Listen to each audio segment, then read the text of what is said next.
Մենք գիտնականներս, արվեստի ճարտարապետության պատմաբաններս արդեն մի քանի տարի է, որ գործում ենք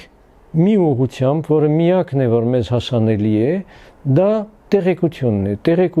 տեղեկացնել, ցույց տալ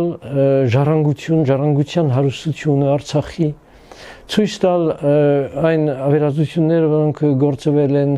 այդ վերջին տարիների ընթացքում, մարդկանց բացատրել ինչումն է վտանգը, ինչումն է,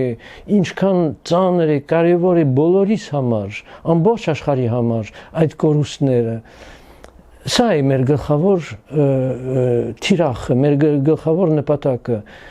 որը մենք կարող ենք իրականացնել, դա մեր ունակությունների սահմաններում է գտնվում։ Իսկ դրանից այն կողմ հասնել նրան, որ միջազգային կազմակերպություններ գտնվեն, որոնք կարողանան գործել եւ ինչ որ գործողություններ պարտադրել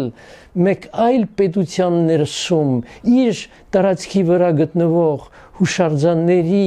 կապակցությամբ, դա համարյա թե անհնար է։